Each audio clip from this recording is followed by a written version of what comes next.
This is fine. This is fine. This is a poor substitute for therapy, but an excellent substitute for other podcasts. We're not like other podcasts. Join us as we find the answers to the universe's biggest questions like, is butter a carb? Does crying burn calories? And what the fuck am I doing with my life?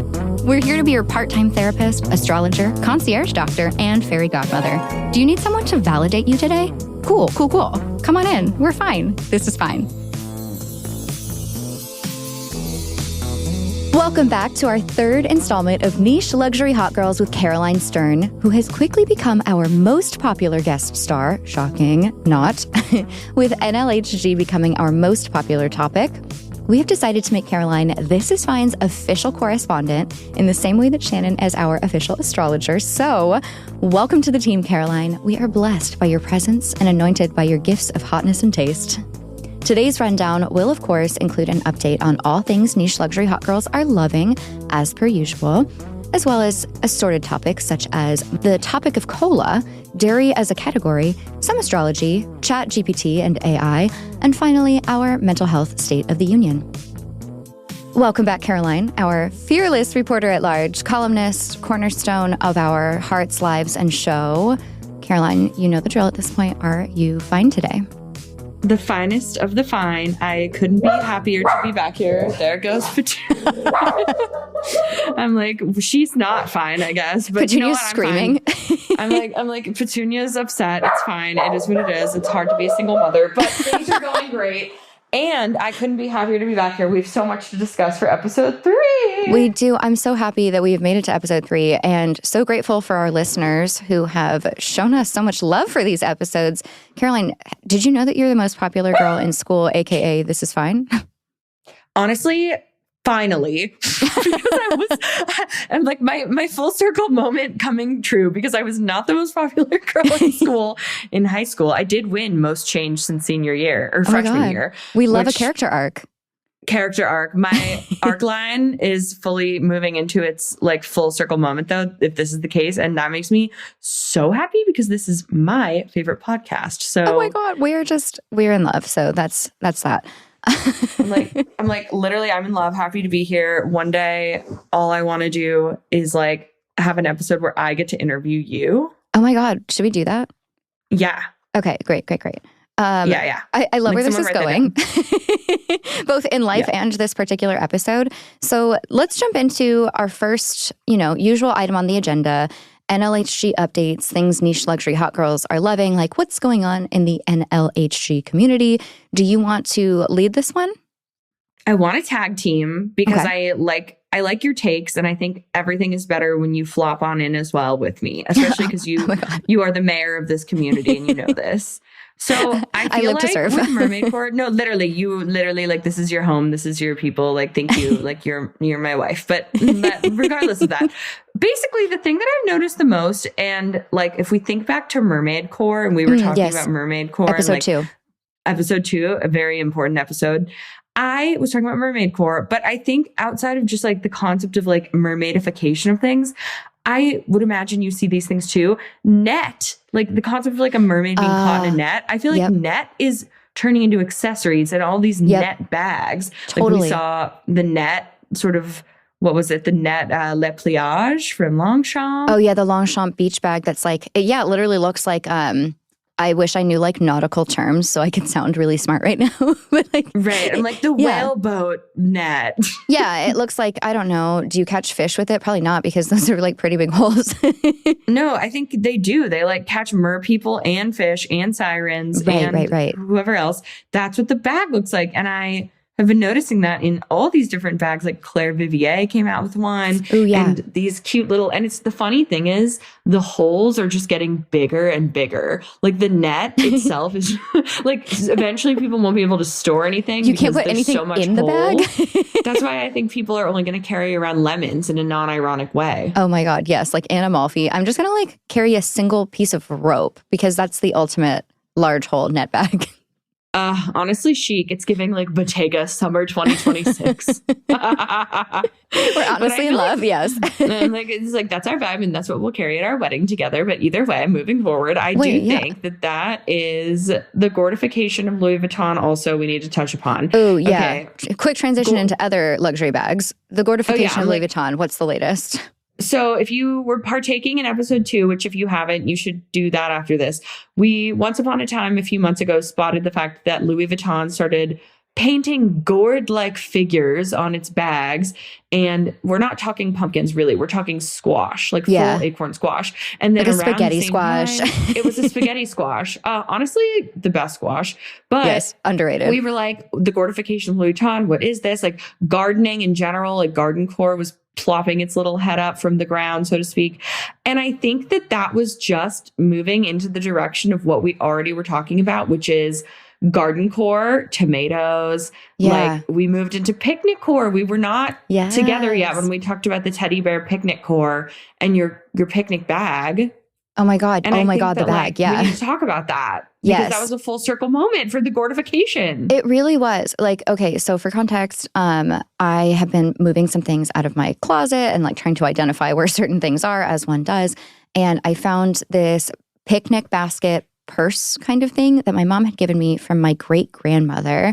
And Caroline had texted me, and you were asking something about Picniccore. And I was like, shut the fuck up. Like, I literally just pulled this out of my closet. You did. I literally, like, I'm sitting here nodding. You just can't see. I literally was like, what in the hell is happening? This Kismet energy of Picniccore. Kismet picnic moment. Kismet picnic moment came full circle. And that is how we knew that really the gordification was just like a precursor to Picniccore. And I think that that's just going to continue into the summer. I think that is like in itself a trend. But honestly, I think that like the best trend that we all know, and it comes back every year, and like we can't deny that she exists, is the fact that like niche luxury hot girls, one thing we don't know, it's sports, organized activities that involve sports, playing well with others on a team, unless it's some sort of like hot Jewish kickball league, which I'm trying to join. And so with that, it's like, how do we then partake in like the cool kids? We get like a summer club sweatshirt. This is how we find the brands that are making merch that look like they're a sport club, but it's not. It's ironic. Like Moda Operandi came out with their own like Club Moda. And I'm seeing the same thing with like obviously Sporty and Rich does its every summer thing, the Frankie shop. And I think so the summer trend is like, we don't play well with others. We're not on the sports team, probably because we were all theater kids, but we're getting to play along together in club merch. And it's like, obviously no one predicts that because it exists every year, but it's like, sometimes you can't reinvent the wheel, and we need to just like pay homage to that little cult of the non-sport the ironic clubs. The ironic, non-ironic tennis clubs that no one can hold a racket like me. I'm literally wearing a tennis skirt today. Do I know how to play tennis? Absolutely not. Absolutely not. I wanted to that's a trend. I wanted to take tennis lessons so I could get tennis skirts, like specifically I think that you should. For the wardrobe. What if we just both tell people that we're playing tennis and we're like, oh yeah, my racket partner, like Dominique, like, and nobody needs to know that it's like virtual tennis. And that, we like, really commit to the bit. I'm like, that's, I mean, honestly, me committing to the bit with you is my lifelong practice, but like, yeah, I would it's a spiritual practice. It's like me, not non-monogamous spiritual religion, whatever it's called. Like, I want to create something new with you. I'm like, we have a lot to cover though. So it's like, I'll table that for next time. Yeah, that's for the next episode. But I love what you're bringing up with like Picniccore, like the ironic take on sports outside, and then like the rope, like kind of nautical maritime energy. I think a lot of it is touching on like being outside and the concept of like being a little bit less online. I don't know. Maybe that's just like my own random observation. No, it's not. I fully agree with you. I think we are glamorizing the child that played in the mud, but in an adult way now. Yeah, like Chic playing in the mud. Chic playing in the mud, like in adult way. It's like if you wore Victoria's Secret, you wear this now as an adult. It's like if you made mud pies, now you're outside maybe picking up like sexy archery. Maybe you're just laying in the sun reading a book. Like, I honestly love that concept. When you said sexy archery, and I was like, that's a vibe. I know. I'm like, do we do that? Is that our hobby? Oh my God, do we make sexy archery merch? Wait, yeah. This is fine with a bow and arrow, and it's like a little cherub. The cherub is playing archery. You're officially our merch director. Thank you. I'm like, someone write that down, Dan. Someone, Dan, write it down, please. I'm like, okay, no, that's what we're going to do. Oh my God, if we ever do some sort of meetup group and like, This Is Fine listeners, even if it's just me, you, and Stella, and we go do communal archery in our sweatshirts, that's the club. Wait, I love this concept. I hope everyone listening is as jazzed as we are right now. No, literally. It's like we don't do anything except archery, and none of us have ever done it before. We have to all go in at a beginner level, but we go as a family. I really don't want to impale anyone. That's like a big concern of mine. Right. Well, you have amazing aim. I know. I don't know, but like I feel in my gut. I'm like, sister.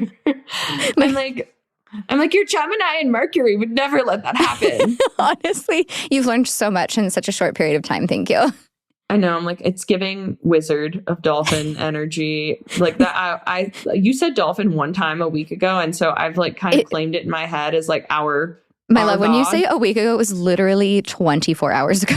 It was 24 hours ago. I'm like, I've been saying a thing too now where I picked it up on accident and someone said this and then I started picking up where it's like, you'll say something in my head. I'm like, she always says that. And like, she always said that. And now in my head, I'm like, she used dolphin one time. I'm like, it's my favorite animal now. We always said that. And we love dolphins. We follow the dolphin lord and make dolphin noises. And we'll put that on a sweatshirt as well, which moves us into... more things that we love. Dolphins remind me of jelly because jelly reminds me of pool floaties. Oh my God, cute. And I think it's a what a segue. I'm like when your adult ADHD hits. Relatable. I'm like when you said dolphins, I heard sparkly dolphin colored lip gloss, which I think romanticizing my inner child by doing the absolute bare minimum on my face and eyes, except for just like a little mascara and a fun jelly lip gloss is that's me. Yes. Giving me life, giving you life. And that's the culture. And I love that. That is the culture. And I feel like you really called like jelly nails, hard candy nails. Now they're kind of being called lip gloss nails too. I know that was like a trend that you had forecasted as well. I feel like I can't take the clout. The clout. I would clout farm the other people I saw in the nail space that were kind of like peeking around the jelly concept. But I was like in my head, I was like, I'm cementing this. Whether no one else follows it, we're going to do sheer. And that's what it means to be an arbiter of taste. It's true. We are not reinventing the wheel. We are we are like, what's that lady? We're Danielle Bernsteining the wheel. Jesus Christ. I'm like, sorry. I'm like, if you're listening, I'm really sorry. I didn't. Do not speak its name. I'm like, he, she, should not be named. Like every community has their own niche Voldemort. Oh my God. I'm like, sorry again if you're listening. I don't mean. Sorry, no harm meant. This is like a safe space. Like I'm like, this is a safe space for you too if you're listening. And like, yeah, there's just a lot to cover and you got sucked in. So I'm sorry that you got sucked into this. Anyway, speaking of getting sucked into something, it'll be, so the day that we're recording is a single week prior to when you're listening, all of you listeners. So this might be a little bit out of the news cycle at this point, the TikTok news cycle, but I feel like there are some important topics. And Caroline, you and I were talking offline about the disaster that was the almond wedding trend on TikTok. Do you want to start that one off? Because I know you feel very strongly. Yes. So I think that for the listeners that maybe don't know what we're talking about, we should give us a brief recap of almond wedding. I feel very compelled to do the recap, but I want you to also then tell me if you feel a completely different way, because then it's like, did I digest the video? No, yeah, it'll be cool to see like how we both, because we haven't actually had the whole conversation about it. And before you get into the almond wedding, the concept of like almond mom is sort of like a 90s, 80s-ish eating disordery mom who like only eats almonds and like doesn't have anything processed and like, you know, calorie counts or like scoops your cereal with like a third, you know, measuring cup and just very controlling around food, very diet culture-y. That's like the concept of almond mom. And so what Caroline's about to talk about is something that has been dubbed almond wedding by commenters and viewers on TikTok. Yes. And I also have to just add in is it caveat, whatever, of that I think almond wedding, almond mom, like whatever nowadays too, is almost like the olden days of what you're talking about is like, I feel like our like millennial mothers who would eat like the 100-calorie pack of like Triscuits that weren't necessarily healthy because they were processed, but it was like calorically. But now I feel like Almond Mom has transpired into like Gwyneth Paltrow core, where it's like we're eating like only orthorexia. bee pollen. Yeah, like orthorexia core. Of like literally though, like we're only eating like bloat gummies and unsalted almonds, not because of like calorically, because almonds are actually high in calories if you think about it compared to like those like Triscuit whatever that we're talking about. Yeah, but it's like because they're healthy too. Like, exactly, because they're healthy, because it's like for it's like the healthy fats whatever. So it is really orthorexia because it's like the safe foods, quote unquote. Yeah. So and like before we get even further, I just want to point out this is not like intending to like call out anyone with orthorexia. I have friends who have struggled with orthorexia. It's a very serious, like should be taken seriously, and that's why we did want to bring up this. It's a conversation that's already happening online, and we are providing our take.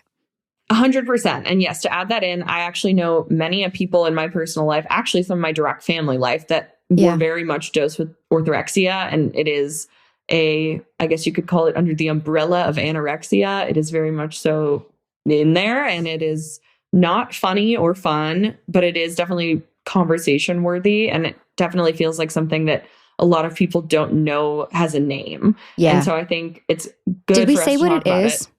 Orthorexia? Like, yeah. I don't think we did. So if you are unfamiliar with this, I'm so sorry. I don't want to be like inside jargony, but orthorexia is considered an eating disorder. It is a compulsion with the control over food, healthy eating, an obsession with only consuming things that are considered quote unquote clean, even though there's no real like guideline or diet. What's the word I'm looking for?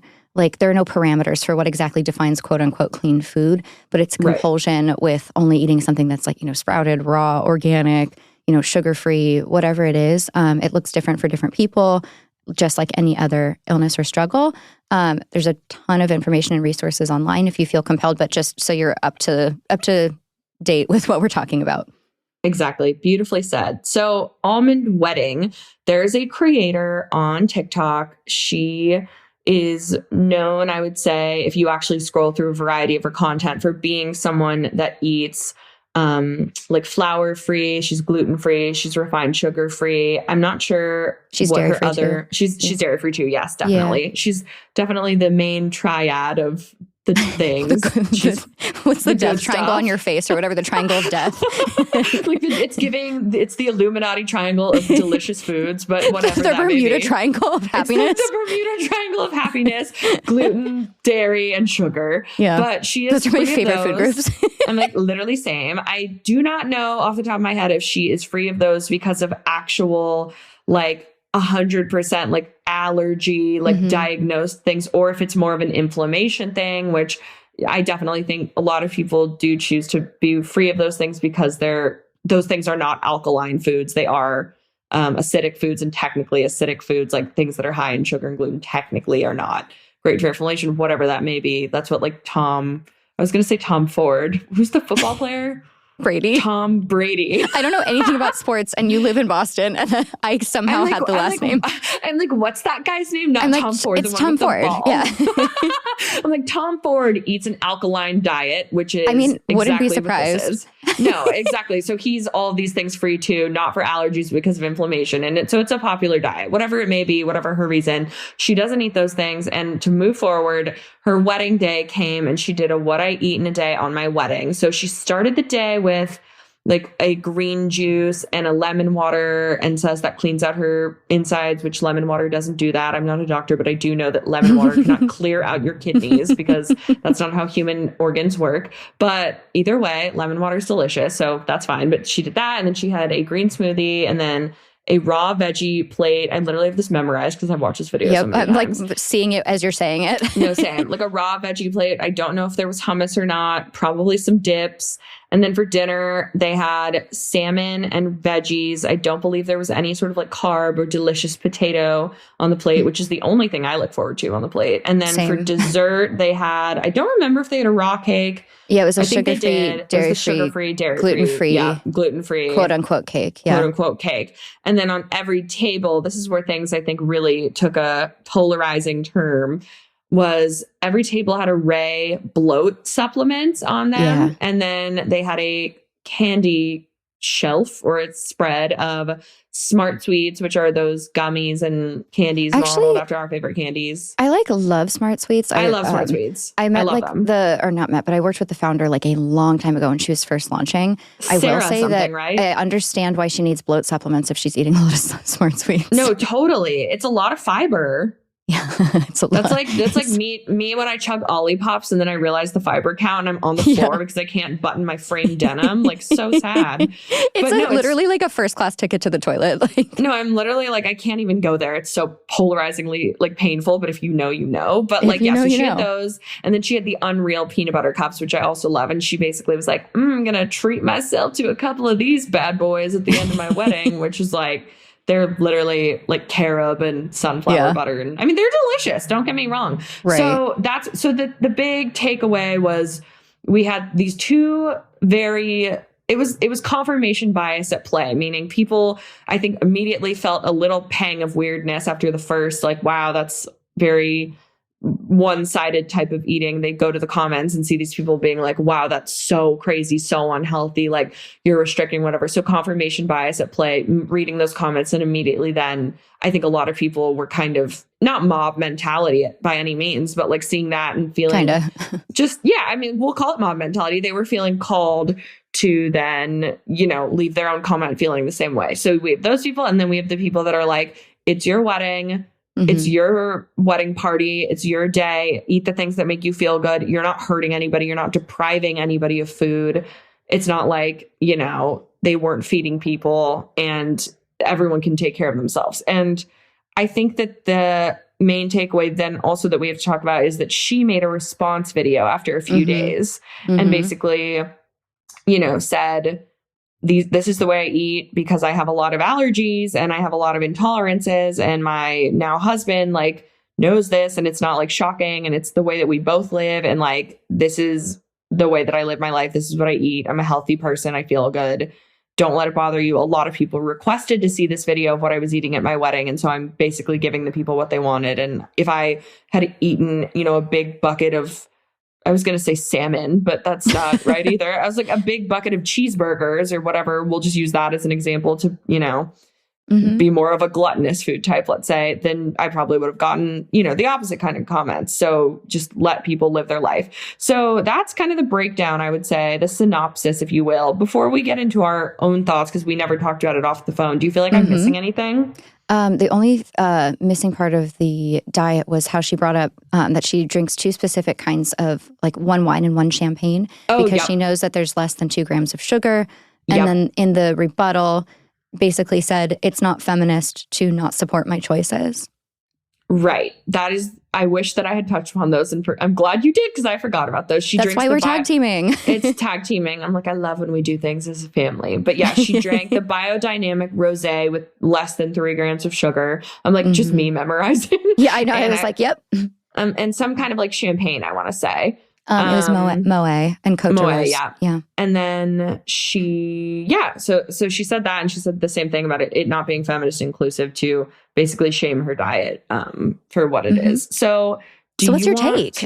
Okay, my take. I'm like, so my take. So I think I have a kind of like a little angel and a little devil on my shoulder when it comes to stuff this. Yeah. If that makes sense. Like, picture and I think that's approaching it like that's approaching it with like fairness and kindness, I think. Totally. I like to approach everything with fairness and kindness because I've never in my life had a healthy relationship with food, whether it be the times where I have caught myself having orthorexic tendencies because I'm trying to get to a specific goal, or the opposite where I'm emotionally eating and, health and nutrition and, micro and macro health, whatever it is not at all at play. So I think it's important to look at every side when you are going to talk about someone's like eating habits at their wedding. And so I want to do that. But I think the thing, my initial takeaway, like the first initial thought that popped into my head, because I want to honor that thought, is, damn, that sucks for you. Like what a specific kind of like way to live your life that feels like you're depriving. Like deprivation was deprivation kind of a word for me. Yeah. Like deprivation in the sense that like, I think it's very like, there's obviously a big contrast to like that day of eating compared to maybe like a more standard American wedding day of eating and what we see on TV, whatever it may be. Not to say one's right and wrong, but for me, like the initial word was deprivation. And I think everyone goes to in their head like, well, I would never eat that on my wedding day. Like if it was my wedding day, whatever, unless you do love that. But for me, it was like, wow, I start my day with coffee and I would be having like a giant croissant and like treating myself, because for me, I do reward myself and treat myself with food. I'm okay saying that. Yeah. Food is celebratory. I think food can be a means of connection, celebration and comfort if it's used in a healthful way. There's nothing wrong with comforting yourself and like treating yourself, quote unquote, with food, especially on like celebratory occasions where it's fun to indulge in things with people you love. And that's, I'm not Italian, but I feel very Italian. You're honorary. I'm an honorary Italian, and I like to celebrate with food and like bring people together with food. So for me, originally, when I saw the video, I was like, wow, that's a lot of deprivation. And also I thought to myself, wow, as a guest, I would be so, excuse my language, pissed the fuck off. If I paid to go to a wedding and I didn't get, a taco bar and a baked potato bar or just like a nice rotisserie chicken. And so I think part of me and part of my initial takeaway was that, and kind of the rolling of the eyes and like, wow, I would never, like, couldn't be me. Like I would never do that. And like, I would never glorify, that, because even I think in the headspaces where I've known I'm being more restrictive, it's not something that I would celebrate or glorify, because there is nothing, in my opinion, fun or cool about having, deprivation, unless you really are deathly allergic to things and you have your entire community is based on like eating AIP, which is autoimmune protocol, which is eating completely alkaline, which I have a really, really rare autoimmune disease. And I did try to eat AIP at one point for that. It's really hard. Not fun. It's not sexy. It's horrible. It's so detrimental. So if that's your thing, then maybe this is different, but that wasn't her shtick. So basically I felt that way, but then immediately I kind of had the conversation with myself about why are you, why is your initial thought to like bash this person's choices on her wedding day and you don't even know her and you're not invited? I think it's kind of like the fear of the unknown, and like it's really scary because it's so opposite, and it's like almost painful to see someone else maybe living better than you and making the choices that we all want to make for ourselves, which is like to eat really clean, and knowing that I have the means to do that and live my life that way and take care of myself in a better way. And like, that's a really big, cool way to honor yourself and your health if you can make those choices, even on a day where you're celebrating typically with things that are more gluttonous. Like, I think there's something really cool and powerful about just continuing with those really good habits for yourself, even on a day where you'd maybe want to like gorge yourself. And so I think, or indulge a little bit, Yeah, indulge.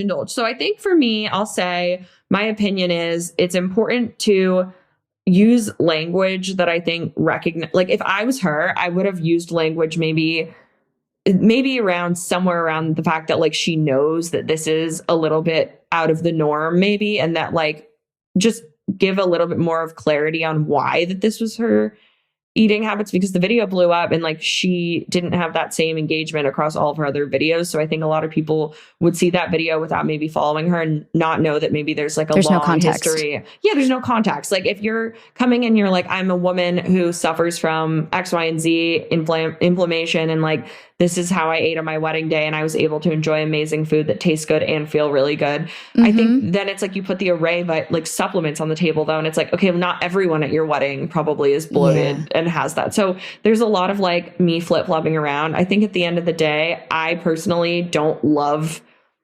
people focusing in on food or anything that's really like polarizing, because I think there are a lot of people that have a lot less of the ability to like sort through information they're seeing and process it and come away with a healthy takeaway. I think there are a lot of young girls that see her and she's beautiful and blonde and, thin, very and like thin. Standard American hot girl, like model thin, and is engaged, now getting married to a really handsome man at this gorgeous wedding. And then you can take all of that you see and compute and say, okay, if X plus Y equals hot girl, like, do I need to eat and live this way to attain this life? That's and what I it think is. that like that is really unhealthy and not something that I think we should glorify or glamorize. And I don't think that was her intention at all. I'm sure. I don't know her. I've never talked to her, but I would imagine she's probably didn't go into it with that outcome. It was her wedding day. But to summarize my thoughts, and then I want to know your thoughts in graphic detail. I think that like that video could have existed and should exist because it's what makes her happy to talk about food and her lifestyle. And it is her wedding and that's to be celebrated. But I do think that the elephant in the room that like isn't really an elephant, it's just like a giant bowl of array pills, is that like there were some disordered-ish eating, you know, pieces in that felt a little off. And I don't know. I guess I just walked away feeling like not great about myself and my eating habits. It made me feel like I could have done better that day. And it also made me feel a little bit sad for her guests. And I think when a video makes you have to have a conversation with yourself, it's like, where do we go from here? Like, what did we learn and what's the takeaway? And I don't really know, I guess, aside from I felt bad for myself and her and jealous in a bunch of different ways. And now I want to know how you feel. Well, I'm glad you brought up all those things because I think anything that raises these questions and makes us look a little deeper is important. So I think that the fact that something like this exists that causes us to look a little more closely is a good thing. And again, I don't want to like direct any negativity toward any individual. I have a slightly, not a slightly different take, just like a different layer. So like, this is going to seem like Elle Woods in the courtroom telling a random story until she connects it all together. But when I was a little girl, I wasn't allowed to watch Barney because there was an episode where Barney said something like, you don't need to be scared of monsters in your closet.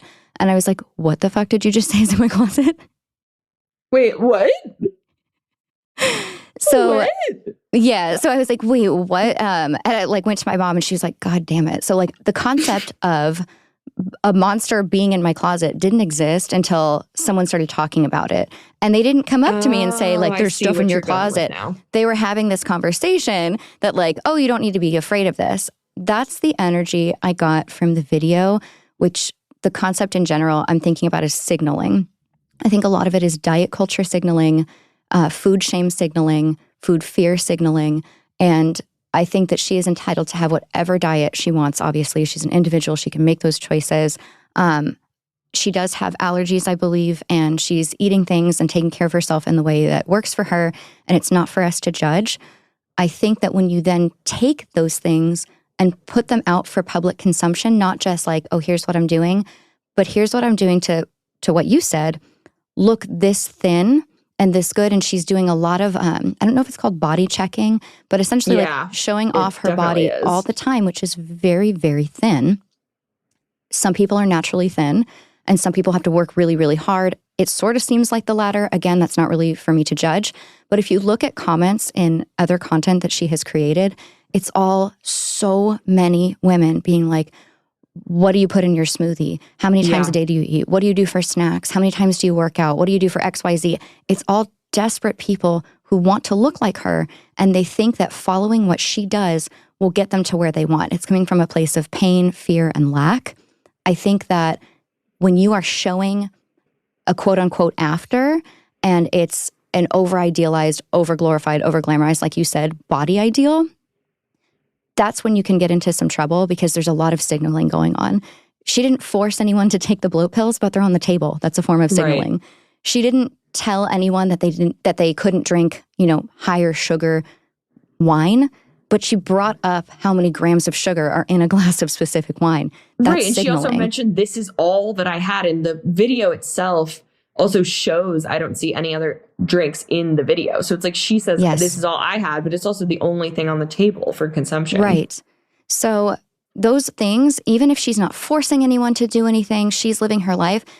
It's also presenting this as this is the solution. You want to look like me. You want to live this like glamorous, gorgeous life. This is how you best take care of yourself.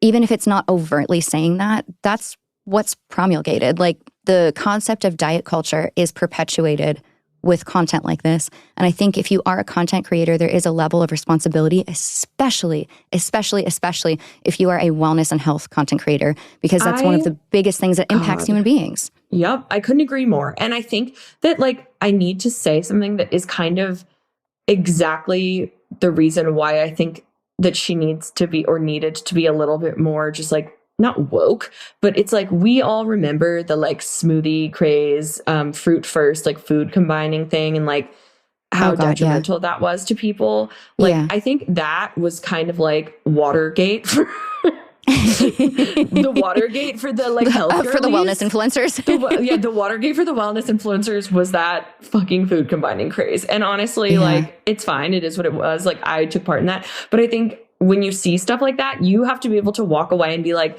okay, I recognize that these habits aren't unhealthy or healthy or whatever, like, for me or to myself, but like, I can recognize the fact that like, I shouldn't maybe promote something this, you know, not say like right, like I'm not calling not say like politically, but like if we want to turn dieting and like lifestyle into like right wing or like left wing, we could say like the people that are so like, I, you know, eat whatever I want and I have no, like, I don't weigh anything. Like, this is me a day in my life eating whatever. And then you have the other, like, we'll call it one or the other. So like, to give an example, I can admit the fact that like I wake up lately and like I'm not giving myself credit for this, and I would never say it on the internet because I don't want all my people that follow me to see it and think that like my life matches, like the edited version of my existence makes sense and this is what I'm getting because of this. Like, I wake up and I have my antidepressants and now my Vyvanse and coffee for breakfast. Okay, like that's my truth. I'm not going to go on my vlog though and be like, I wake up. You should do this. I'm like, my perfume of the day. First, I have my Vyvanse and coffee breakfast, and then I spray my perfume of the day, and I don't eat again until lunch because I know that that's perpetuating a really unhealthy lifestyle and stereotype. Yes. And like, I don't want to be the godmother of that. And I don't want to back up the fact that I think that everyone should choose to live that way and that the high match lookalike audience of the people that follow me, I don't want them to associate the fact that that choice is what gives me the life I have, the way that I look, whatever, because they're not mutually exclusive.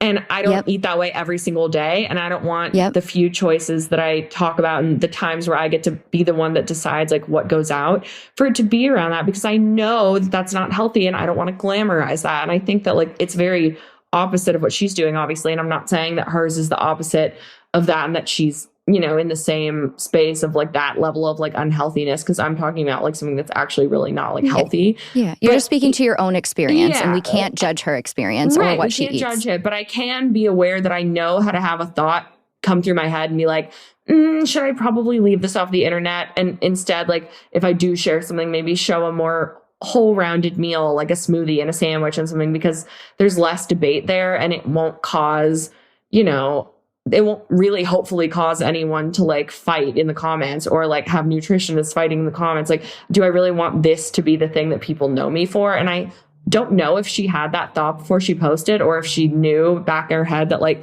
oh, this is going to cause an uproar. I don't know, like truly, but I do wonder because I'm like, you're putting Arrae bloat vitamins. Like, do you work with Arrae? Are they like a sponsor for you? Like, I mean, it feels like that was sponsored, but again, that's not.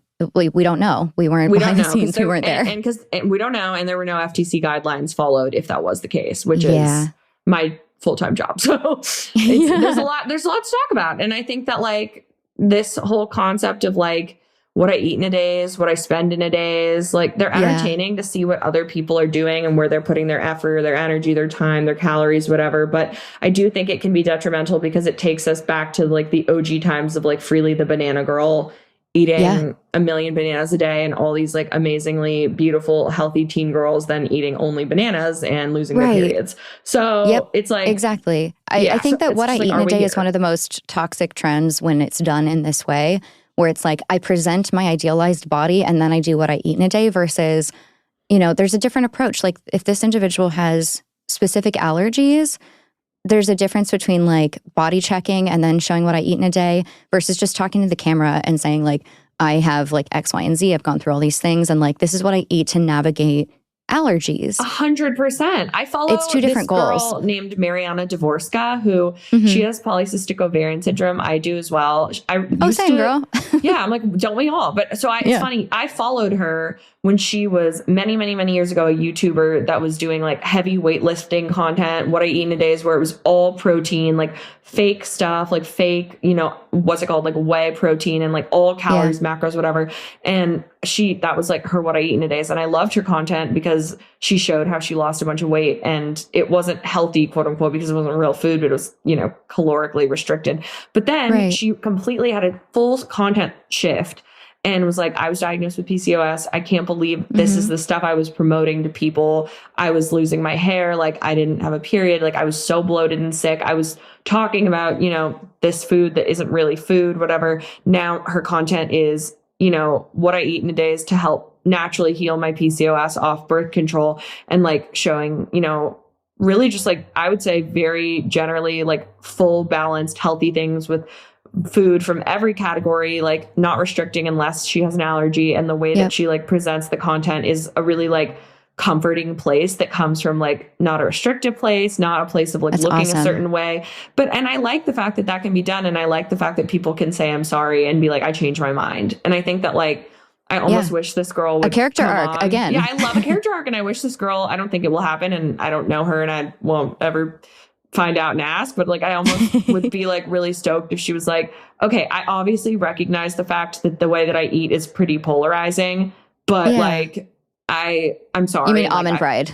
Almond Bride. Sorry, I feel like that sounds so pejorative now. I don't want to like I'm like, be disrespectful to this person. I don't remember her name. I feel bad. We're not calling you Almond Bride if you ever listen to this, because we don't want. It's just like it's the term that the guerrilla marketing people have called it. Whatever it is, what it is. But yeah, I think that like people can change their mind. People can say like this wasn't right for me. It does kind of annoy me that there are a lot of influencers that I follow that followed one trend and now they're like only eating salmon and dairy, and they're like, actually this is what's good for me, even though I was vegan and I was afraid of guar I've seen so much of that. Of that. And I'm like, just don't talk about your food then. Like educate us on any other thing that you're passionate about, because it's like you don't want to be the reason a 13-year-old girl gets her first job and her first paycheck is spent on fucking array bloat things because she thinks that like don't do it. Just don't do it. If you have the platform, like pick a different topic. That's kind of where I think especially on TikTok, where there is such a younger demographic, like you just have to be really, really conscious. Like if you have an audience, you have a responsibility. It's not necessarily fair. And like, some people might say like, I should be able to just talk about what I eat and not have to worry about this. But I don't know. I think there's a level of responsibility. And too, this is a perfect example. I'm going to kind of pull ahead the curtain. I was not planning on talking about this, but I feel like it's my duty to talk about it, honestly. So Beautiful. Obviously we all know Bloom Nutrition, Bloom greens powders. They're all over TikTok. It's whatever.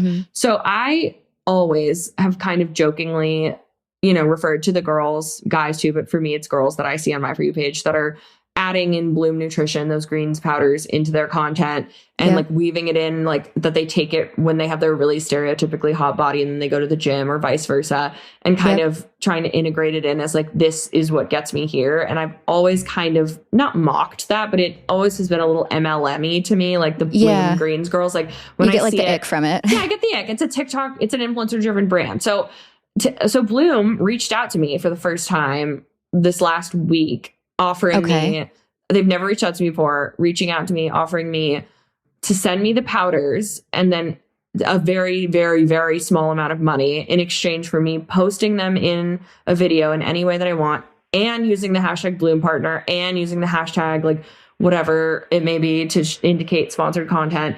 And I just like, it was so, I had to have a full circle moment, because at first I was like, wow, I feel like you reach a certain level when Bloom like sets their sights on you. You're like, I made it to Bloom level. Like I made it to Bloom level of influencer, like DIY.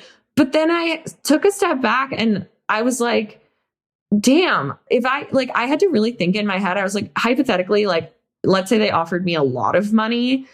Would I, like, I haven't taken on anything still that I don't love and use truly. And thank God that like, I know girls in my life and in even the city that I live in that are creators that like use these supplements and really don't like actually use the supplements. And it's fine. And they're doing it to make a paycheck. Yeah. And they're doing it to make a paycheck. And I'm like, I guess it's like the whole like, oh, you do too for a check and like, whatever, get your coin. But I took a step back and I was like, if I did this and I took this, like, I'm not going to either way, but like, let's say it was a ton of money and like, I had to think about it. Like, would that morally compromise everything I believe in for like what the good of influencer marketing and content storytelling is if like someone like me that doesn't use stuff like that and doesn't like make their content around that and doesn't like biohack your life with greens powders when that's like not how I'm living, like would that just completely really like ruin in my own mind my own reputation? And I think and like that might be a really strong sentiment, but like for me there are so many other things to talk about. And like I get it, like maybe that greens powder changed your life, and like if that's the case, amazing, I love that for you. And I do take a greens I take a greens powder and I buy it myself and I don't talk about it because I would rather advocate for my own personal brand and spend the money on the thing that I love and not have to talk about it, knowing that if it's doing its benefits and making me healthy, then great. But I don't need to be the catalyst for an MLM driven like greens powder brand that's probably not doing anything for me. And the takeaway there is like, I just think that we need to have a better, bigger, more like larger conversation around responsibility of these things, that because it's like supplements are like a freaking gateway drug for eating disorders. Like let's honestly, just say I feel so similarly. Thank you for saying that. And like, I know that they serve a purpose in a lot of different areas, but I think that the way they've been framed and positioned in wellness culture now does have a lot of overlap with ED. Yeah, like I'm sorry, but I'm not seeing a single person on Bloom that is not a stereotypical someone under size 6, size 8 person, you know, living a life that isn't super glamorous, eating Bloom that they didn't pay for. And I have a group of best friends in a group chat, and I sent them a poll and I said, guys, I need your immediate answer. I'm not explaining why. Like when you see Bloom, and I'm sorry, Bloom, like my being, I'm like, obviously, please don't listen to this episode. I'm like, obviously, if you listen to this, we're not working together. And I'm sorry, do your thing, get your coin, but like whatever.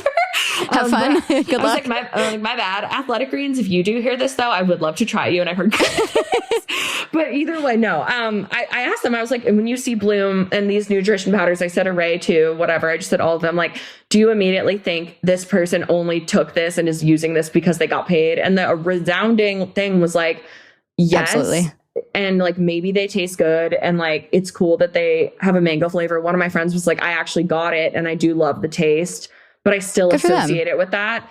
And so I think the point being, like, if we were to do a poll, it's like these people that are watching, like they know that you're getting, you know, paid or gifted, whatever, in exchange for your feature. And it's like, I don't know, it loses credibility, and the people that they're choosing to do these partnerships with all kind of look the same way. It's like if Bloom was out here trying to be, you know, giving out their nutrition powder to people that, you know, were fighting terminal illness and like, you know, we're not stereotypically beautiful in American, you know, standards. Yeah, like looking at different facets of health. Like, what does health mean besides like, the size of a body? That's exactly what I mean. I'm like, if you're, you know, I see people on my TikTok pop up that like lost a fucking limb and they're like telling their story. And I'm like, if Bloom could like donate to their, you know, charity and send over some greens powder, and they're like, hey, no obligation to post, but like, whatever, like this has some good properties, that's a different story. But the way that they've angled it, and the way that all these companies have angled it, and the way that Almond Mom, we didn't mean to get away from you, is doing this, it's like, it's just, it feels a little icky. It feels a little, there's like an under whatever the word, like there's just like a tinge of something that is like not great and makes us all feel bad about ourselves. So I didn't mean to go on a tangent there. Sorry, Bloom, again. But I love that you did. I feel like that's honestly really authentic, and I feel like we usually are just mostly unhinged on our episodes. Yeah. But this feels like, you know, we had a more serious and important talk, and I think it's something we should keep talking about. Like just the way that we talk to each other, what creators and influencers are putting out in the world, the level of responsibility we have, why we should be a little more careful when it comes to things that involve our health. You know, if it's someone talking about clothes, perfume, I don't know, travel, like whatever it is, like that's not impacting your physical and mental body, I feel like that's a little bit different. But when it's something that has such a huge bearing on like literally live or die situations. Yeah, like, live or die. Yeah. Like, not to sound dramatic, but you get like, it. me recommending Oriana because it smells like marshmallows and like whatever, like that's my nose's, you know, independent thoughts on this perfume and get it, don't get it, whatever. If I'm like, yeah, take this literal Like, it's not FDA approved supplement. Right. Like, that could give you a disease or land you in the hospital or give you an eating disorder. Who knows? 100%. Let's use our responsibility. And even even skincare is a whole other thing. And ingredients. Level of responsibility there too. Yeah, like green fear mongering of organic versus not natural versus not. There's quote, so much clean. To talk about. Yeah, there's just a lot to talk about. And we should do another episode on that, actually. We should do another episode on that. I know we have a lot left to discuss. We do. Okay. So, this is going to be a really, really sharp turn, like one of those turns where you're making a hard right and it feels like a U-turn and your stuff goes flying because you're turning so hard. But then because we were just talking about clean eating and now we're going to talk about cola and dairy. Way more up my alley. Yeah. So Caroline and I have collectively decided that cola is chic. Cola is the drink of the hot girl. Should we just go over the history of Coca-Cola? Yeah, I would love for you to give a breakdown on the history of the chic hot girls drink Coca-Cola and give us a summer school lesson on the hot girls beverage. I literally would be so honored. So, okay. Coca-Cola was originally invented in the 1800s by a Confederate soldier who had been impaled by a sword and became addicted to morphine. So he was looking for, sorry, it's not slay. I'm slay. What a slay. So let's take it all the way back to the 1800s, post-Civil War in Atlanta. John Pemberton is trying to overcome a morphine addiction after being impaled by a sword. He's also a pharmacist and or druggist. I don't know if that's the same thing. I'm looking at different sources. And he alchemist. Came up. Yeah, an alchemist. It's giving men in STEM. It's giving men in STEM. Men in STEM don't do real science. They're just alchemists. They're just working with literally cocaine, alcohol. Yeah. So the original mix literally had alcohol, cocaine, which is where the coca comes from, the cola nut, which is from Africa and has a lot of caffeine in it, and then damiana, which is an herb that's still used today in different, what's the word I'm looking for? Different modalities, different practices. So he came up with this. I'm going to read this ad to you. Pemberton's French wine coca. This is where we get the cola we enjoy today. Ugh. Pemberton's French wine coca, the great and sure remedy for all nervous disorders. Sounds promising. Such as mental and physical depression, neuralgia, loss of memory, sleeplessness, etc., etc. It is the great restorer of health to body and mind. Slams hard on I'm not going to read this whole thing, but I'm just it's so hard. Literally, it says that through your life, you're going to have lassitude, weakness, loss of memory, premature decay, which point with unerring finger to the road to disillusion and the grave. Literally, you can be rescued and restored by the use of French wine coca. Do not delay. Literally slams MX on table. Yes. I'm I'll take 16 cases. Take all my MXs. I'm I show up to Almond Mom's wedding with sorry. Pemberton's French wine coca. I'm absolute slay. The niche luxury hot girl wedding, the only two drinks we have are OG Coca-Cola. It's literally Coca-Cola with Coke and alcohol in it. I'm well, if you want to come to my wedding. My favorite party drug is Pemberton's French wine coca. I'm it's giving Quaaludes and Pemberton's French wine coca. In 1887, French wine coca sold 720 bottles a day. Honestly, fucking slay. Fucking slay. So that's the history of cola. And you have brought cola into the world of fragrance by highlighting some really good cola perfumes. I love that through our research of this, we discovered some of the notes of cola. Have we gone over these together? We have briefly touched upon them in personal conversations, but honestly, I need to go over them again with you now because it was so brief. Beautiful, beautiful. So Coca-Cola specifically has, let's see, confirming significant amounts of compounds found in the essential oils of cinnamon, lemon, orange, neroli, hot, coriander, nutmeg, and vanilla, which also sounds kind of like a perfume. It does. It sounds like Mancera Tonka Cola. Yes, exactly. So it's what makes cola so good? What makes it taste like cola? And it's not really the cola nut anymore, which was at one point used for the caffeine and that's where it comes from. And it's KOLA. But now it's this, I guess it's 58 aroma compounds. Oh, that is so cool. I love science. Like women in STEM. Women in STEM. Neroli and lemon and like cinnamon and cardamom and all of these things together, like this spicy little sambac of yumminess. I don't know what that word is, a sambac. No one looked that up. It's probably, I didn't use that right. But either I think sambac is like jasmine. I'm like it's like a plant type. The nomenclature of sambac for me, the nomenclature of sambac today means little mixture. So I'm gonna redefine the word sambac. It's a mélange. It's a little mélange of yumminess, and I think that cola as a fragrance and a beverage, and honestly, probably many other things, is a marriage of some of the best olfactive notes of all time. Yeah. And that just doesn't surprise me at all now that we know that, because cola is also fucking delicious. It's delicious. And I have rationalized this, and like Precision Nutrition, please don't take my nutrition license away. Yeah. Yeah. But like, honestly, I love like a Mexican Coke with like the real cane sugar, like the OG Coca-Cola with like a little bit of like milk or half and half in it. I know how disgusting that sounds. No. But if you like a root beer float or a Coke float, like you're more familiar with the niche Coke float, and you take out the ice cream and you just put in a little bit of like, add cream. It's like an Italian soda. Like you grew up with that, right? Yeah. Okay. I did. But also were you on Utah Mom soda fountain talk during whatever time?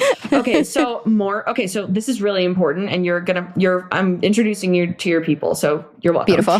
Thank you. Basically, in Utah, they cannot have coffee. So, because it's against Mormon culture for some reason. Right. I have a lot of Mormon friends, actually. Yeah. So they can have caffeine, but they can't have coffee. So they have all these Mormon soda shops, which like you can get like Red Bull with 2 pumps of Red Dye 42. Oh my God. And like 17 shots of almond creamer and like 52 little gummies inside. And they like... So it's like a latte without coffee. But it's these crazy, delicious drinks. And all of them mostly start with a soda base and then a coconut milk or coconut coffee creamer addition. And I think like one of the most popular drinks on Mormon Utah soda TikTok is cola with coconut milk and lime and like a pump of like pina colada syrup, because it gives you that like exactly what you're talking about. And so that brings that creaminess. Creaminess. A, root beer floats are the best drink in the whole world. B, now I need to know, if you were a Mormon soda drink, what would yours be? Oh, okay. And so C, I agree with you, and and C is just, I need to honor the fact that I agree Mexican Coke is the most elite version of Coke ever. My death row meal beverage, if I was to go on death row, would be a Mexican Coke with a lime squeezed inside, one pump of vanilla syrup, like Madagascar vanilla bean syrup, the real stuff. And it's a little feral. Mom and Dad, if you're listening, sorry. I want a rim of Xanax on the bottle. I'm going to death row, to be fair. It's like Pemberton's French Coca. But it's like literally the modern Pemberton's French Coca. I'm like, it's giving reinvented. It's French. So, So back to your Mormon. I need to know that before I forget. I'm like, thank you. I mean, I feel so boring right now, but BFF Olivia, who I literally saw yesterday, we talked about this. She found this recipe that's like, hold on, I need to find it. I think it's called a dirty Coke. Hold on. Oh, I'm like literally Googling this. Let's see, frozen coconut I just need you drink. to know, while you Google this, a small anecdote on the side is, once upon a time, probably 17 years ago, I was at a Starbucks and I heard someone say, they ordered a dirty chai, and the barista whispered to the other barista. They said, "She'll take a Lindsay Lohan." Oh my God. I can't remember why I just said this. I think it's because you were going to look something up, and it reminded me dirty Coke. Of a dirty Coke. That's what it was. Yep. Yes. And I just needed to share that with you. I've never forgot it in my entire life. I think to myself every time I get a dirty chai, I'm like, I'll take a Lindsay Lohan. I'll take a Lindsay Lohan. I wonder what celebrity would best identify with this, because you have Coke, a couple tablespoons of half and half, a half a lime, crushed ice, and 2 tablespoons of coconut syrup. So it's like a lime coconut creamy I feel like Coke. Snoop Dogg, I feel like he loves, right? I'm like, doesn't Snoop Dogg love the tropics? Like, he's always said that. Gin and juice. Like, I don't know. Gin and juice. I'm like, and he's always said that. Actually, I feel like Jason Derulo would love this drink. I feel like maybe a little offended by that. Honestly, like, I love this drink too, though. And like, Jason Derulo is a man of the people. So yeah. So we ran into him once, like at my school, like college. He was like going to perform at a halftime show. And the family that I was like doing the tailgate with, they had like, I want to say like a 12-year-old daughter or something. And it was her birthday. And they went up and they were like, could she get a picture of you or like with you for her birthday? Like, she's a huge fan. It's her birthday today. And he like blew her off. And I like watched it all happen. And I was like, oh, I don't like you anymore. Okay, never mind. He's canceled. I ran a campaign for Jack in the Box when I was running campaigns. I did Jack in the Box x Jason Derulo. And it was like the Jason Derulo, like happy power hour meal or whatever. And I literally... was like, we're best friends. I'm running Jason Derulo's campaign. But no, I literally low-key heard the same thing, though, that he kind of really like, sucks. So, yeah, that's... Yeah, I didn't know if that was just like, you know, everyone has an off day, so I don't want to like typecast someone. He also, I think he cheated on that beautiful woman that he has a child with now, too. Terrible. Ugh. So, never mind. I know, like, not all men, but like, ugh. Nah, like most, all Jasons, probably, Derulo's. Not all Jasons. Not all Jasons. But honestly, no, he's canceled and he's not a part of your drink. I'm sorry for that little side note. We can't cut that because I need him to be known in this community that he's not welcome. But he's officially out of the NLHG community. The NLHG community versus Jason Derulo. In the case of, like, literally the Dominique Astorino story surviving Jason Derulo. But this is going in my memoir. I'm so sorry to get off topic again, adult ADHD, but to the Coke recipe that Olivia says is your favorite Utah mom float. I don't think you should shame yourself for that. There's nothing wrong with taking the best things and putting them together. That's kind of like me and you when we found each other. Oh my God, what a beautiful metaphor. Like one of us is the Coke and one of us is the full fat dairy. Our friendship is the dirty Coke recipe. Oh my God. Beautiful. If anything ever happens to me, will you get a teeny tiny dirty Coke bottle tattooed on you? Yeah, 100%. Okay. I have no tattoos, but like I'll do it. No, same. I'm like couldn't be buried next to my parents, but like whatever. in the Jewish burial ground, but like whatever. Yeah, I'm like don't die because like I really don't want a tattoo. I'm like okay, maybe like we can revisit that. But either way, we'll come back to this topic. we'll come back to that. But I do love that as your mocktail drink, and I think that we should probably move on to the fact that nope, I lost my train of thought. Okay, back to the train of thought. I think that we need to conceptualize recipes for each other to try of what we think we would be as a delicious beverage. Ooh, I do love this concept. Because I want to come up with something in my own lab, science, women in STEM. Women in STEM. And then I want you to taste it. Maybe we can have a live segment almost. Okay, so today is like... cooking. We receive our homework today. Like we get a women in STEM assignment and we are going to come up with a recipe for one another. And then recipe. Yep. And then the next time we record together, we will have a live tasting. 100%. Alternatively, excellent. we can also go live on TikTok. Ooh. Okay. Yeah. We're going to make this happen. Okay. And will it include one of our categories today is dairy? Well, will it include full fat dairy? I'm like full fat dairy. Let's talk about it. So, oh my gosh, full fat dairy. We have a lot to discuss because I broke down in metaphorical tears over the fact that I can't have milk because it scares me, but I can eat cheese because it's cool and hot. Cheese is cool and hot. You can have full fat dairy in yours, but I probably won't make it for you with full fat dairy because I love you too much. And I learned a really horrifying factoid that is the dairy companies let you and let American farmers allow a certain amount of cow pus in each bottle of milk. Oh, God. Pasteurized or not, whatever, like processed or not, there's still an allowance of pus. Where'd you find this? It's like super well known. Cite your sources. I'm like literally just like Google it. I watched so many documentaries and like Googled it. And like I wouldn't say this if it wasn't like actually factoidial. Yeah. And that freaks me out. And it's like, there's nothing unhealthy about the pus. It's just like when you think about eating like rennet or whatever. Yeah. Like it's like it's there. I'm going to pretend that this conversation never happened and then like I'm like continue to order a whole milk cappuccino every day. I'm like this is exactly what happened when my friend was afraid of getting her dog spayed, and then instead of me telling a nice factoid, I was like, "Oh, nothing will go wrong. My friend's dog fell off the table and died because they didn't give enough anesthesia to it, but that's because it was a boy dog." And she was like, "Oh my God." She was like, what? This is just like that, but with dairy. Oh my God. I'm someone who pretends that meat comes from the grocery store, so I'm going to just meat like bypass this. Store. No, 100%. And everything comes from the ground. And it all wants to be on my plate because everything is just food. Every time I eat a chicken, I thank it. I will tell you, for its life in my head. See, that's like a beautiful thing that I can't do because I'm in such denial that it's a living thing. Yeah, I get that. I do get that. It's like I've come to a place where like, I'm like, you know what? I'm a little bit of a carnivore. I'm a flexitarian. Yeah. And, you know, it is what it is. I did a pescatarian year. And then I was like craving red meat and started crying as I consumed a California burrito. Oh, I'm so glad it was a California burrito though, and that I had fries in it. Oh my God, that sounds so good. I'm like, where the fact that you know what it is. About? Oh my God, of course. I love a California burrito. I lived in LA. I used to go to the gas stations all the time because that's where the most authentic ones were. Oh my God, did you know that that's like a San Diego specialty? Yes, because the first time I ever went to La Jolla, which was the only time I went to La Jolla, we landed and my best friend at the time, still friends with her now, love you, Nikki Russell, took me to California burrito. And we got a California burrito, and it was the best thing I've ever put inside of me. Isn't it so good? So good. If any of you are listening and you don't know what that is, it is a normal Mexican-style burrito full of American French fries.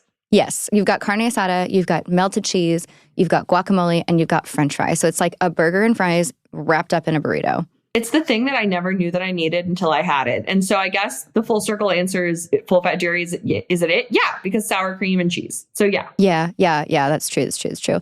I literally just like traipsed about New York, like ordering full fat, like whole milk, full dairy send cappuccinos everywhere I went because that's what I was getting in Italy. And I'm like, yes, like this is my drink. And usually it's like, oh, can I get an oat milk latte? Can I get an almond milk? Like whatever. And I'm like, nah, just like, give me that pus, I guess. Give me that pus. Hashtag give me that pus on a sweatshirt next. I am going to throw up like immediately after this.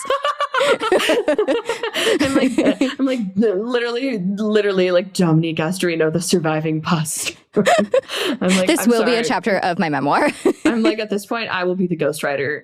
And it will be fueled by pus. Okay, well, I'm going to need a ghostwriter because I'm like too busy vomiting from how grossed out I am. It's literally your corpse haunts around us. And like, I just would write that memoir for that guy. And like, yeah, so full fat milk, stamp of approval. Okay, so moving right along. How is your Saturn return going? Oh my God. There's so much to discuss. Okay, so my Saturn return started March 7th. We're recording today on May 24th. Yep. So the weeks leading up to March 7th, I had the most painful friendship breakup of my life. I lost my job. Yeah. TBT. I'm like TBT. I accidentally burned a bunch of my hair off because I was playing. I forgot about that. Yeah. And then let's see what else happened. I got a new stretch mark. That's okay. That's just unrelated. Yeah. And I had a full blown realization that I'm an influencer. And so I was like waiting for you to come to that. Yeah. And I'm like, and I'm an influencer. So it's been a lot because what I've discovered in my Saturn return is I now wake up every day. I took all of these things that came to me knowing my Saturn return was about to restart, and like that karmic retribution time was like basically like, mommy, feed me. And I was giving it what it needed. It was filling her up, so to speak.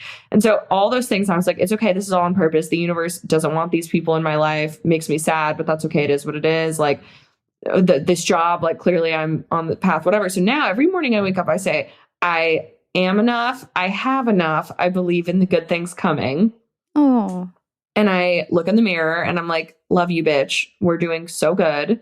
And my Saturn return is honestly slaying because I am getting like opportunities and people coming into my life and like different like little learnings that feel so like important and powerful in my little life story. And I'm just kind of going along with it. And there are some hiccups because, you know, Saturn didn't want me to have a fun time all the time. But I am learning. I'm learning a lot. And I think that like the base layer of Saturn return and people being like, oh, it's scary and whatever, more I'm just learning that like, if I put the work in and recognize things the first time and like live with a better sense of agency during my Saturn return and like balance my emotion and my logical brain and the little astral moon goblins that live in the sky that are controlling me that Shannon probably owns, then I'm going to be okay.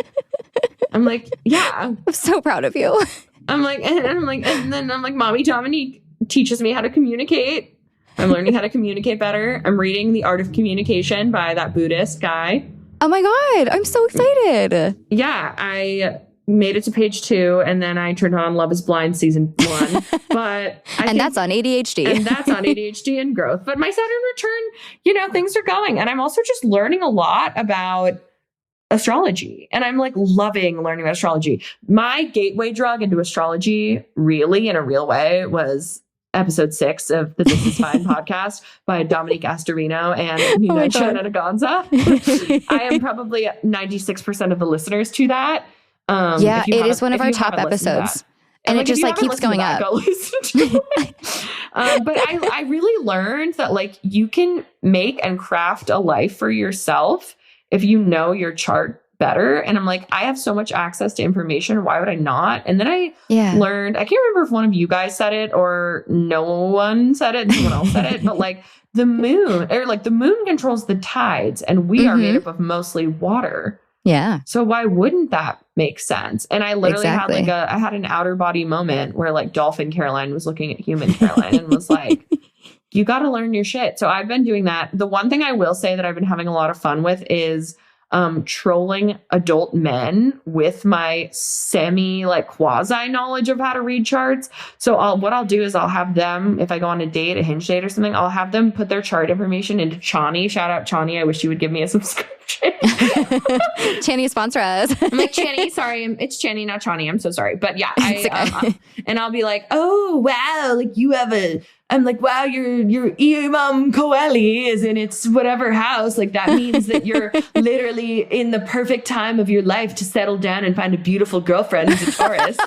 And I literally gaslight them into thinking that we're soulmates. And it's astrology. I'm having the time of my life. I'm like, other girls literally will tell you that you're a match based on your sun signs, but like those girls are not for you. Like I literally am like the girl bossification of astrology, but I'm actually gaslight, gatekeep, girl boss astrology is where I'm at. But honestly, again, women in STEM. Women in STEM. I have about 17 partner potentials over the last year, not all at once, but that I've like, and by last year, I mean since January, that I've said like, oh my God, wow, like your Saturn in your 5th house is Aquarius, which none of that probably is real. But, and then I'm like, it's crazy. Be. Like, I'm like, you are literally so open, but like you've been closed off, but like you're literally like looking for a family. Like the perfect time is now. Your Saturn return is starting. And it's like their Saturn return happened years ago. And they're just like, whoa, yeah. And so gaslight, gatekeep, girl bossing my way into the hearts of others. But at the same time, then actually becoming educated and I'm learning and I'm like, oh, wait, this actually does make sense. And you're my oracle. So then I send you people's charts and I make sure like you use my oracle checks on me because I went on a date with a guy who had 7 Scorpio placements. I was afraid of that. See, I'm a bad oracle / fairy godmother because I forgot about that chart. And I think like heavy Scorpio energy is cool. As Shannon would say, it's one of the most like spiritually developed signs. Yeah, but Petunia is a triple Scorpio and an empath. So... That's my dog. That for her. That's what I'm talking about. Yeah. So, I mean, so astrology, I love it. Yeah, you're doing the thing. And eventually, like, you're going to learn so much. It won't even be gaslighting. You're just going to, like, read them for filth. Reading for filth. And I can't wait to destroy their inner egos by telling them that the way that they are is not because of the moon, but that they're just actual trash people. And then I can be like, that's like, I'll put that on like when I take Shannon's course, like in little quotes. I'm like, literally ruining men's feelings one day at a time. Astrology. But I'm like, I'm excited and I love it. And honestly, it is really cool to feel excited to learn about something because fun factoid, in college, I had to take a science class and I signed Women up. in STEM. Women in STEM, obviously. And I had to sign up for one. And I was like, oh my God, astrology, like check yes. Like I love astrology. I sit down. It's fucking astronomy. I'm blind. I miss the word. Oh my God. I'm in like advanced level senior astronomy. Literally, they're like the albedo of the planets are 90%. Holy shit. And I was like, what is the sun in Sagittarius? And like, I had to take it. I literally got like a D- in the course. No. Oh my God. I didn't learn about astrology. And I still don't know anything about astronomy. So I'm excited to actually now learn about astrology since I didn't get to originally. I know. I'm excited that you're going to be able to take the beginner class and I will obviously be your tutor. You're my mentor, my sensei, my doja. I can't wait. Wait, that's half. Like that's like a really good segment to our robot oracle. Oh my God, let's talk about the most important thing in my life, the robot oracle. And an update from you, most importantly first, because episode 2, we discussed your polarizing fear of the unknown, aka ChatGPT, and advanced, just in general, learning that comes from AI. a robot AI. I would say that I'm still very much terrified of AI, and I'm like very much convinced that the more information we give it, the more it will consume us. However, I caved, and I am finally using ChatGPT. The first thing that I did was start speaking to it in French. Yeah. Yeah. And then I was like, what if I could try speaking to it in Italian? Would it give me Italian homework? And that's why I'm in therapy. And that's why she's in therapy. Also, you said that to me and I was like, her Virgo sun is absolutely radiating. Sunning so hard right now. She's sunning so hard, which also reminds me, we do need to talk about your soul twin Tinks, but that needs to be paused after we talk about the robot oracle. I just need to say it out loud before we forget. Okay, fine. Fine. But yes, so robot oracle, so we need to tell it name that. So basically, Dominique's polarizing fear of ChatGPT, we kind of wanted to make it a little less scary and intimidating by giving it a fun name. Yes. So we're calling it the Robot Oracle, and I fucking love it. Yeah, like I was like, oh, I need to ask ChatGPT something. I'm like, maybe the Robot Oracle will know the answer. And I literally type it in. Like she said that, and I was like, did you just call ChatGPT the Robot Oracle? Yes. And then I was like, immediately, we can't ever call it anything other than that again.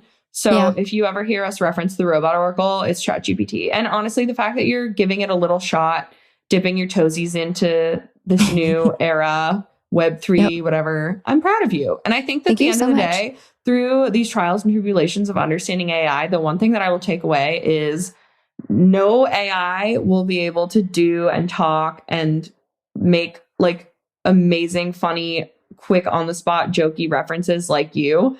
So thank you, but I feel like it will, and that's what scares me. I'm like, okay, so it will eventually. Yeah, that's what I'm saying. But by then we'll be cyborgs, and like it's fine because then we'll be able to do that too. You are such an Aquarius rising, and it is so obvious through this conversation. I'm like, it's giving cyborg, Aquarius rising, and Virgo sun all at the same time, and I love ChatGPT though. I have it do so much for me. I literally lately have been. Oh, I have to tell you what I've been doing it for, because I think you're actually going to be pretty impressed. So I'm applying for jobs at the moment as slowly because I'm taking my time. But one thing that I've been doing is when I need to write a cover letter, I'll say, hey, Queen, I want you to pretend to be me and write a cover letter for a job. Do you call the Robot Oracle Queen? Yeah, I say, hey, Queen. Naturally, and then it says, hi, I am but an AI. I am not a monarchist figure. And I say, okay, anyways, Queen. And I say, anyway, Queen.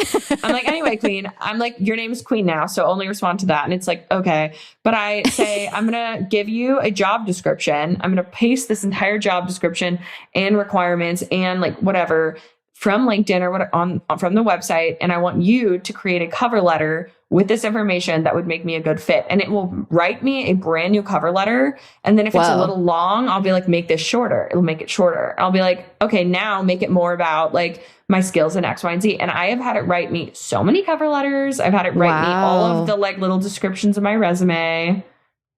And I've also had it write me some perfume content. Oh, damn. That's awesome. Like, do you have an example? Yeah. So there was a video that I made and filmed for one of the brands that I love so much, Le Monde Gourmand. They came out with a skin scent collection.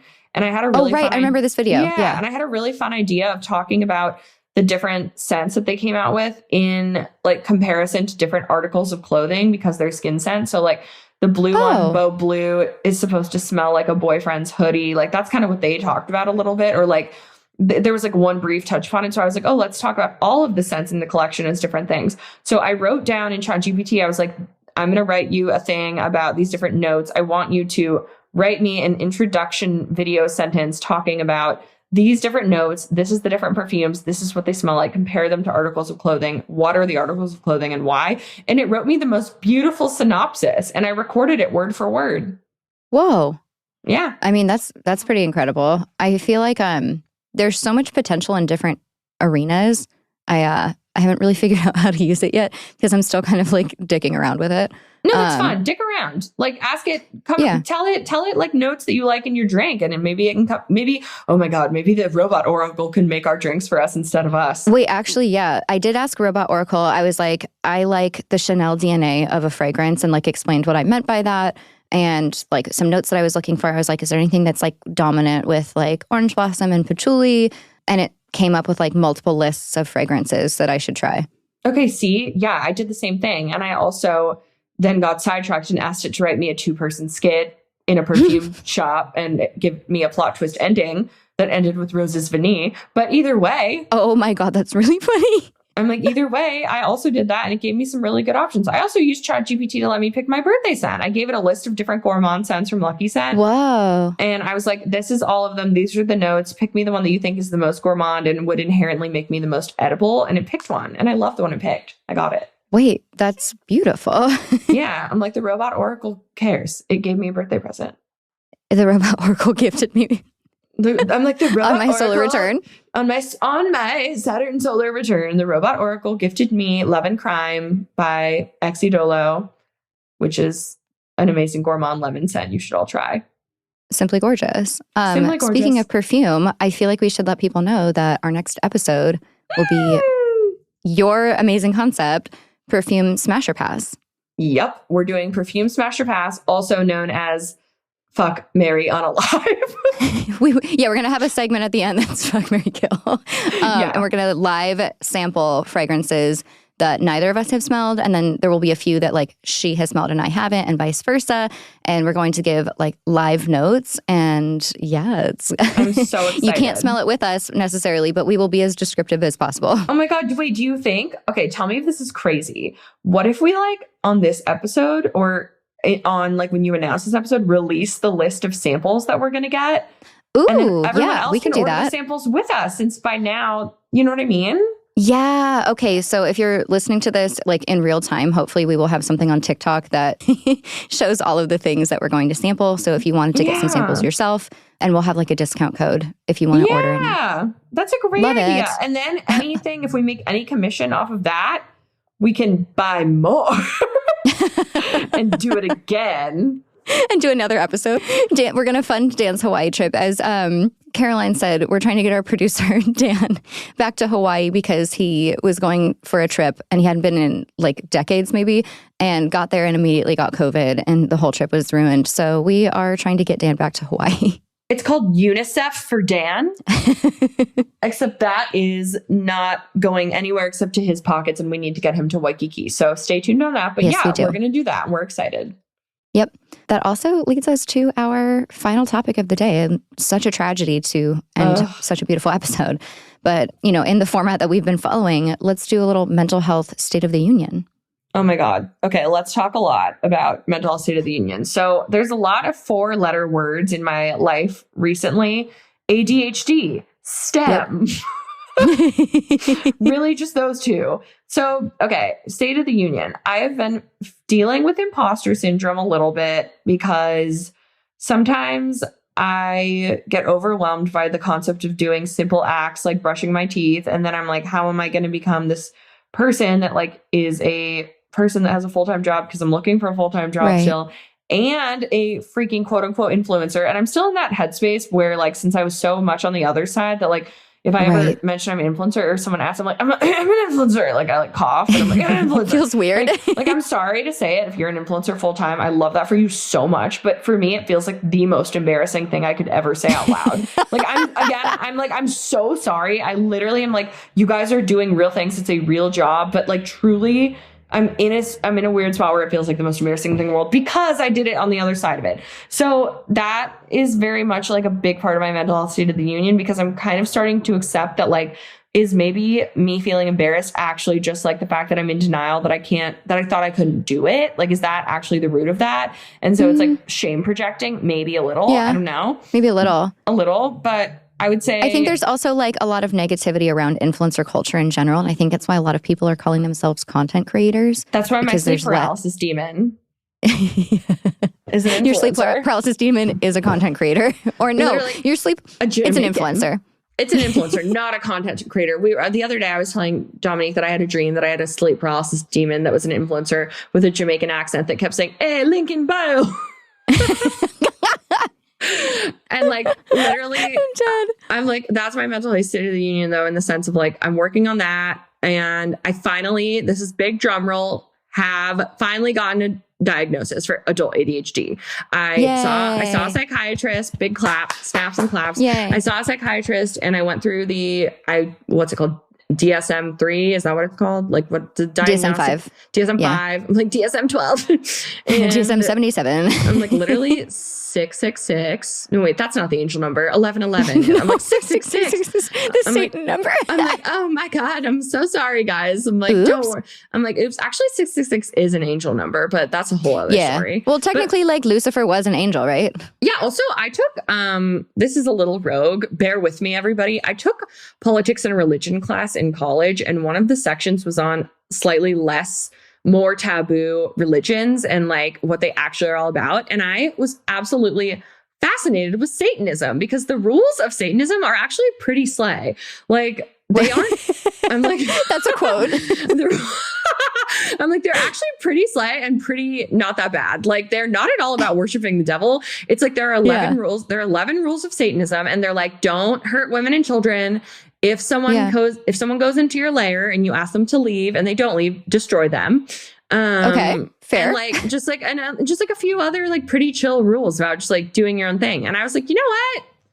I love that guy. Maybe like if that's what his religion's all about. I'm like, I don't really know. I don't really know if he got the short end of the stick. And like, you know how Hamilton like was rewritten in history kind of incorrectly. Okay, I'm thinking maybe Satan as well. Oh my God. Like maybe just like Satan had like bad PR.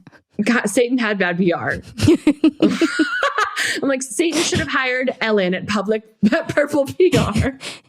Like didn't have a good influencer strategist. I'm like, imagine like Satan completely just like was in his flop era because he didn't have the right PR agency and influencer strategist to help him not put link in bio. And so he accidentally ended up where he is. Like, and honestly, then like Michael the Archangel canceled him. No, literally. It's like Logan Paul when he went to that horrible forest and did that clip, and like he just didn't have the right people on his team. So he made one mistake that definitely was the most fucked up thing ever. But like if he had the right team, like no one would have known that he did that. Satan. Oh my God. Did you just compare Logan Paul to Satan? I'm like, Logan Paul, if you're out there, I'm so sorry. I know. I'm like, I'm more comparing Satan to you, if that makes sense. Like it's a compliment, I swear. It's a compliment, I swear. So yeah, back to my mental health state of the union. You can see how that's going. I'm like, but I do have ADHD and I think we have to do a full episode on it. And I'm just like asking because I think that like the process in which going through it, and also I'm on day 3 of being medicated, which you probably are like, wow, you're medicated. You've hopped around so much. Yes, that's just how we are in our happiness, bestest of times. But honestly, I feel so understood, validated, and like I'm turning a corner for the best because of this. So I think we need to talk about that as well as neurospiciness and general sensory issues and biohacking my way through those in a real way. I'm so glad you brought up like all of the neurospiciness and everything, because every day TikTok tells me that I do have ADHD and a psychiatrist told me I definitely don't. But we will be talking to like a nationally leading expert in adult female ADHD and asking her some questions. And then we'll, have maybe a little series on like adult women with ADHD coming soon. I love it. And I want to be a part of that. And I think that's my mental health. I'm like, and I want to be a part of that. And my mental health state of the union also is a little bit manic, not in the way of using the term manic the way that it should be used. I'm using it in the way that I hate that people use OCD when they are trying to like be, what's the word? What's that word where things are really compulsive or obsessive? No. Like what's that word when something's like being over dramatized? The other word. It's like what's that blowing word? Things out of proportion or a dramatic. No, I don't know. I just keep thinking dramatic. There's a God, it's never going to come to me. The word of like when someone's being hyperbolic. Oh, yeah, hyperbole, for sure. Hyperbole. Like I was being very, like when people are very hyperbolic and misusing the term OCD, that's me when I use the term. Got it. I see. What was I just talking about? Manic. Yeah. Manic. I hate when people use that term because I'm not actually manic, but I do have some tendencies that lean that way. And that is, I box dyed my hair black yesterday. Ooh, but it looks good. So looks good. Why is that a bad thing? It's not a bad thing, but it is important that I share that I am doing everything that I want to do for myself without any kind of thinking about it. But but in my head, I'm like, oh, it's my Saturn return angel telling me to do it. So it's giving you the structure you need. Like Saturn in Pisces is so like providing structure to the structureless. And I feel like this is like you getting the tools that you need for ADHD, which kind of feels like kind of Pisces. Like there's no boundary, there's no structure. It's flowing everywhere. It is everywhere all at once. And this is kind of coming in and building structure and system for you. That's how I feel. And I love it. And I love you. And now I need you to tell me your update. Your state of the union in mental health. Honestly, like I don't even know how to answer right now. I think I'm okay. Like there's a lot going on, as you know, and like the people will know soon. But yeah, like there's just a lot going on. But I'm like happy to be in like kind of a stable, normal place, like nothing bad or catastrophic happening. That's a great like to be able to recognize that like things are good and say that out loud is honestly a really beautiful thing. Because I think we all sometimes are like, yeah. Like we're like someone asked how we were like, yeah, it's fine, whatever. But to be like, I think things are okay. It's like, that's really cool. Yeah, things like actually are fine. And I feel like that's part of what we've been talking about, like honoring those like good things. It's so easy to be like, what's wrong with me? Or like, what's wrong with my life right now? And it's like, oh, well, what's like going right? Honestly, this conversation's going right. I got a good coffee this morning. I'm sampling Delina Exclusive right now. I wore it in your honor. It smells so good. I'm like huffing it right now. Oh my God. Like, brain high from just the fragrance. Oh my God. So yeah, I like go huff all good things. Stella's like being really cute on the couch right now next to us in the studio. Like things are good. So is Patoon. I honestly just like during that entire thing got like a mental image of you doing whippets, but it's Delina Exclusive instead. It's just like the Parfum de Marly collection. Yeah, literally. Wait, speaking of, you got Safenad finally. Oh my God, did I? I got Safenad finally. I got Athalia as well. I have Athalia is beast mode. Like that is a strong beast mode. It is so gorgeous. Oh my God. It deserves its own special episode of something because it is technically unisex. Let's bring it up. Yeah, let's bring it up in the perfume episode 100%. coming soon. Coming soon to a screen near you. But yeah, I got Safenad. The thing about Safenad that I think is so special is the notes intertwine so beautifully, even though some of them don't like make necessary sense that they would. It like has a lot of floralness to it, but a lot of warmth and like syrupy warmness. And it reminds me of like, just like an oriental perfume, like a warm floral in that way, but like a winter warm floral. Like if you were to think about, which is so funny. Yes, it's so gorgeous though, because it's funny because you wouldn't think that it would be, but like then I checked the Parfum de Marly website. You smell summer, but I checked the Parfum de Marly website. It has the best time to wear for every scent, and they marked it as best time to wear fall and winter at night. Wow, that's so crazy. Like I literally wore it like summer, and you know how like everything is obviously different on your different skin chemistry. I wore it like all through August in Europe. And I was like, this gives me like vacation brain high vibes. But I've read on Fragrantica people saying that too, that it smells like sunshine and the like energy of warmth in a bottle. But then one of my favorite perfume creators, Oh You Pretty Things on TikTok, she recently was talking about Safenad and how she loves it, but she would exclusively only wear it in the winter. And I was like, it's so interesting. That's so funny. Yeah. I moved to my Chanel one in like fall, winter, cold months, which is obviously its own thing. And I feel like, sorry, I'm like getting so off track with perfume stuff yet again. Actually, though, quick pause on the perfume thing, because I do want to ask before I forget, because this is a really important question. Hypothetically, if you could only wear one perfume in spring, one in winter, one in summer, one in fall. Oh, shit.